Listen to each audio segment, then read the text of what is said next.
आणि आज खासदार सेवा संपर्क अभियान आपण इथे राबवले, कुठल्या तक्रारी जास्त आपल्या भागातल्या मुळामध्ये हा एक वेगळा उपक्रम आम्ही केले सातत्यानं 11 महिने करतो.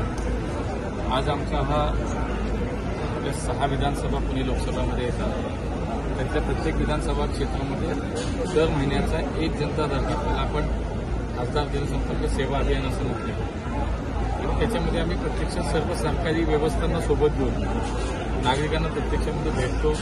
जवळ 6-7 तास आम्ही पुसतो, सगळेच भेटतो आणि त्याच्यावरती साधारणतः त्याच्यावर तातडीने त्या ठिकाणी काही कामं होतात, काही प्रक्रियेची भाग असतो त्याच्यानंतर होतात, काही कामाला थोडा उशीर होतो. पण अशा पद्धतीने त्याचा रेग्युलरली फॉलोअप सुद्धा ठेवला जातो. आज आमचा हा 11वा जनता दरबार होता. त्यामध्ये मोठ्या प्रमाणामध्ये नागरिक आमच्या या सगळ्या कळस, धानोरी, पिंपरीनगर या सगळ्या परिसरातले नागरिक मोहगाव मोठ्या प्रमाणात आज या ठिकाणी आले होते. साधारणतः एक सार्वजनिक स्वरूपाच्या महानगरपालिकेशी निगडीत असतील, राज्य सरकारशी निगडीत असतील, केंद्र सरकारशी निगडीत असतील, अशा वेगवेगळ्या स्वरूपाच्या कामांची या ठिकाणी स्वरूप असतं. शिवाय काही सामाजिकही प्रश्न असतात, काही व्यक्तिगत स्वरूपाचे नागरिकांचे काही विषय असतात. असे मला असं वाटतं ओव्हरऑल सगळ्याच प्रकारची कामं लोक इथं घेऊन येतात. आणि आज बॅनरबाजी पण मोठ्या प्रमाणात झालेली आहे आणि जे कार्यकर्ते मोठ्या प्रमाणावर आज उपस्थित दिसतात आणि इच्छुकांची इथं गर्दी जास्त फ्लेक्सबाजी नाही. आता तुम्हाला असं वाटेल, पण मला हे सांगायचं की भारतीय जनता पार्टी ही 12 महिने 24 तास काम करण्याची पार्टी. आम्ही निवडणुका आल्यानंतर आमच्याकडे काही आमच्याकडं बूथ यंत्रणा, आमच्या शक्ती केंद्र प्रमुख, बूथ प्रमुख, वित्त मंडळ अध्यक्ष, शहर संघटन या सगळ्या पातळीवरती आमचं 24 तास 12 महिने आमचं संघटन काम करत असतं. त्यामुळे निवडणूक आल्यावर आमच्या त्या कार्यकर्त्यांना आम्हाला कोणाला बॅनर लावायची काही आवश्यकता वाटत नाही. बॅनर आणि जे काही पत्रकं वाटप झाले, बॅनर लागले असतील, हे नागरिकांना आवाहन करण्यासाठी होतं. जास्तीत जास्त नागरिकांनी समस्या काय असतील त्या इथं घेऊन या, त्याचं निरसन केलं जाईल, ते ऐकून घेतले जातील. या प्रकारचे या स्वरूपाचे बॅनर त्यात कुठेही तुम्हाला महापालिकेचं चित्र दिसणार नाही, भावीनगर लिहिलेलं दिसणार नाही. आमचा पहिल्या कार्यकर्त्याचा हा भाव आहे की आम्ही पहिले समाजासाठी आहोत.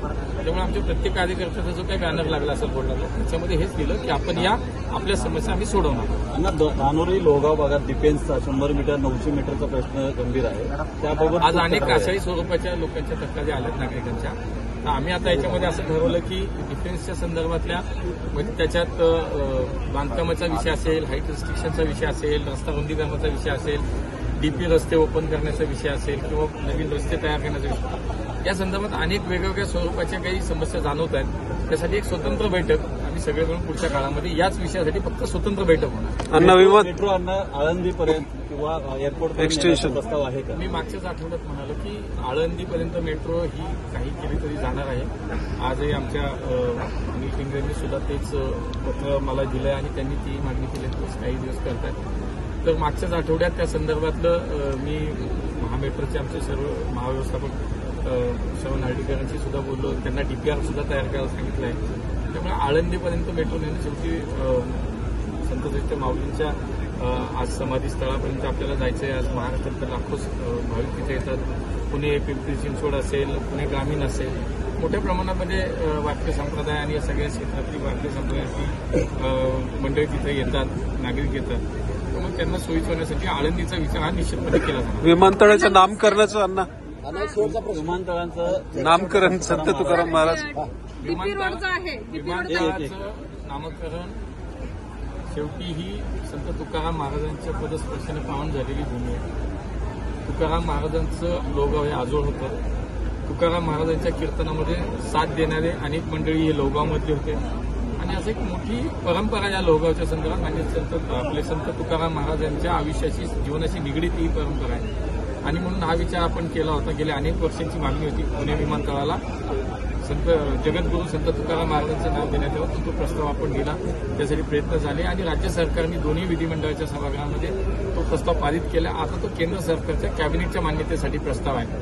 संत तुकाराम महाराजांच्या प्रस्तावासोबतच नवी मुंबईच्या दिबा पाटील साहेबांचं नाव देणं असेल, कोल्हापूरचं छत्रपती राजाराम महाराजांचं नाव देणं असेल, संभाजीनगर छत्रपती संभाजीनगर विमानतळ नाव देणं असेल, महाराष्ट्रात एक 4-5 असे विषय आहेत की ते केंद्र सरकारकडे आता आलेले आहेत.